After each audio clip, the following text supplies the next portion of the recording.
दोस्तों अक्सर ऐसा देखा गया है कि आपके साथ कोई भी केस होता है, आप परेशानी में हैं पर अपनी चीज़ों को आप कमेंट बॉक्स में जाकर डिटेल में मेंशन करना नहीं चाहते, तो उसके लिए एक सॉल्यूशन है। आप डिस्क्रिप्शन बॉक्स में जाइए, वहां पर एक लिंक है, लिंक पर क्लिक करते ही एक फॉर्म ओपन होगा जिसके अंदर कि सिर्फ आपको अपना नाम, अपना नंबर, किस स्टेट से आप हैं, अपनी मेल आईडी मेंशन करनी है और जो नीचे बॉक्स डला है बॉक्स के अंदर मेंशन कर दें क्या आपका केस है या फिर क्या सलाह आप हमसे चाहते हैं या क्या जानकारी आप हमसे लेना चाहते हैं। आप उसमें मेंशन कर देंगे तो हम आपसे पर्सनली कांटेक्ट जरूर करेंगे और कोशिश करेंगे आपकी मदद करने की। जो भी आपने हमसे सवाल पूछे हैं या जो भी आपकी समस्या है उसका हम सॉल्यूशन आपको जरूर देंगे। दोस्तों हमसे लगातार कुछ लोगों ने हमसे सवाल पूछे कि जैसे क्लोन चेक किसी ने बनाया, वो केस किस तरह चलता है, या कुछ पेपर्स दस्तावेज किसी ने बना दिए, वो केस किस तरह चलता है। मान लीजिए किसी प्रॉपर्टी के दस्तावेज किसी रेडी कर दिए, प्रॉपर्टी बेच दी, 1-2 करोड़ ले भी लिए, उसके बाद वो केस कैसे चलेगा। या फिर मान लीजिए कोई पेपर किसी ने कुछ बनाए, उनको बेच दिया बट वहां पर पैसे का आदान प्रदान नहीं हुआ कुछ भी, वो केस कैसे चलेगा। ऐसे कई तरह के मामले होते हैं, जो मामले अक्सर आप देखोगे जिसमें सेक्शंस लगते हैं 420, 467, 468, 471, 120B, इस तरह के सेक्शन लगते हैं, कई बार 34 भी लग जाता है। इस तरह के मुकदमे बनते हैं, इस तरह के सेक्शंस लगाए जाते हैं। उसी पर मैं आज डिस्कस करूंगा कि अगर ये सारे सेक्शंस लगे हैं तो इसमें बेल कब आसानी से हो जाती है और कब आसानी से बेल नहीं होती है। इन्हीं सब चीजों के बारे में ज्यादा कुछ जानने के लिए दोस्तों बने रहिए हमारे इस वीडियो के साथ।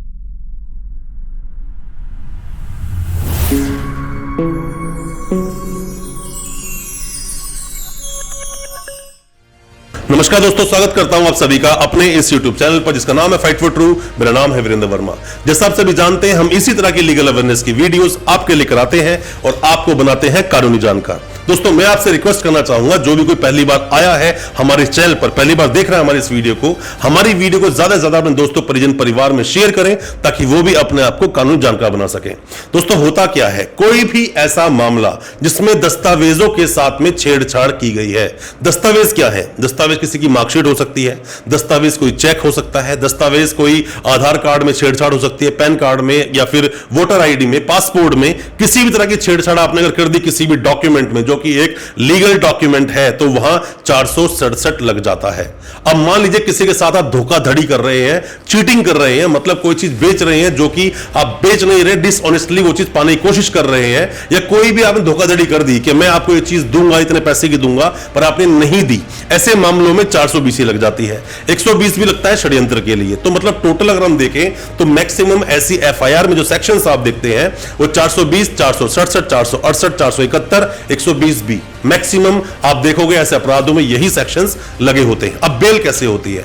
इस बेल को, प्रारूप को समझने के लिए आप दो तरह समझिए। पहले वाले केस में आप समझिए जहां पर प्रॉपर्टी या फिर कोई भी लिक्विड, मतलब कि पैसा कोई भी अगर डिलीवर हो गया है, लेन देन हो गया है। मान लीजिए इसके अंदर कि किसी व्यक्ति ने मुझसे कुछ प्रॉमिस किया कि आप अगर ऐसा करोगे तो मैं आपको ऐसा कर दूंगा और उसके लिए आप मुझे 10 लाख रुपए दे दो या 5 लाख रुपए दे दो। अब मैंने उसको 2-2 लाख रुपए करके 10 लाख रुपए दे दिए, पर वहां से वो चीज डिलीवर नहीं हो रही है और उसने जो दस्तावेज मुझे दिखाए थे या जिस अकाउंट में पैसा लिया था वो अकाउंट फर्जी था।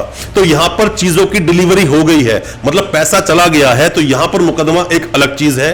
और एक चीज में क्या होता है कि आपको कोई, मान लीजिए फर्जी डॉक्यूमेंट किसी को दे दिया बट अभी वो पैसे की डिलीवरी हुई नहीं है, उससे पहले ही पकड़ लिया गया। ये केस थोड़ा अलग है।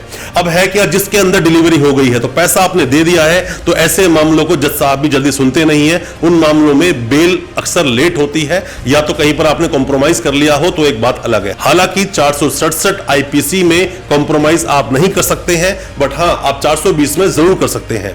साथ में ही जहां डिलीवरी नहीं हुई है वहां पर आपकी बेल हो जाती है इजीली, ज्यादा मशक्कत नहीं करनी पड़ेगी, बट उसमें भी वक्त लगेगा, हो सकता है आपको हाई कोर्ट भी जाना पड़े। दोनों ही तरह के मामलों में, जहां 420 लगी, 467 लगी, दोनों ही मामलों में सीरियस नेचर का ये ऑफेंस आता है, जिसके अंदर बेल आप सोचो कि मैं लगा दूं 10 दिन में, 15 दिन, 20 दिन में बेल लगाऊंगा, बेल हो जाएगी। बेल ऐसे नहीं होगी। या तो आपके पास कुछ अच्छे पुख्ता एविडेंस होने चाहिए, अच्छे कुछ पेपर्स आपके पास होने चाहिए और साथ में ही बहुत अच्छी तरह से आर्गुमेंट किए हो आपके वकील साहब ने, तो आपको बेल मिलने के बिल्कुल पूरे चांसेस हैं। बट इन केसों में इतनी आसानी से बेल आपको मिलेगी नहीं, वक्त लगेगा, चार्जशीट लगेगी, आप आगे जाओगे, हो सकता है हाई कोर्ट भी आपको जाना पड़े तभी आपको बेल मिले। और जहां पैसे की बात आती है कि किसी ने प्रॉपर्टी हथिया ली, किसी की झांसा देकर 10, 20, 30, 50 लाख रुपए अपने अकाउंट में ले लिया और पैसा नहीं वापस कर रहा है, किस तरह से कॉम्प्रोमाइज नहीं कर रहा है, तो तो उसमें आपको वक्त जरूर लग सकता है। यहां आप वकीलों की गलती निकालते रहे कि मेरी बेल नहीं करा पा रहा है, वो एक अलग चीज है। चीजों में वक्त लगता है, चीजों को अच्छे से प्रेजेंट किया जाता है। आपके वकील साहब अगर आपके केस को अच्छे से प्रेजेंट कर रहे हैं फिर भी बेल नहीं हो रही है तो एक बात अलग है, मतलब फिर भी अपने एफर्ट्स तो वो लगा ही रहे हैं। आपको पर ट्रायल को भी साथ साथ ध्यान देना चाहिए। अगर कोई चीज वहां डिलीवर हुई है तो वक्त इन चीजों में लगता है। कोई भी किसी भी तरह के सवाल है, कोई भी किसी तरह के डाउट्स, अपने केस को स्टडी करके आप चाहते हैं हम उसको डिस्कस करें अपने वीडियो के माध्यम से, अपने केस की डिटेल्स भेजें, हम उसको पढ़ेंगे और कोशिश करेंगे आपको उसके बारे में अपडेट करने की। दोस्तों उम्मीद करता हूं हमारी वीडियो आपको अच्छी लगी आज की वीडियो। हमारे चैनल को सब्सक्राइब करना बिल्कुल ना भूलें, साथ में लगा बेल आइकन जरूर दबा दें ताकि इसी तरह की लीगल अवेयरनेस की वीडियोस जो लेकर आते हैं वो आप तक पहुंच सके सबसे पहले। बहुत बहुत शुक्रिया दोस्त, धन्यवाद हमारे इस वीडियो के साथ बने रहने के लिए।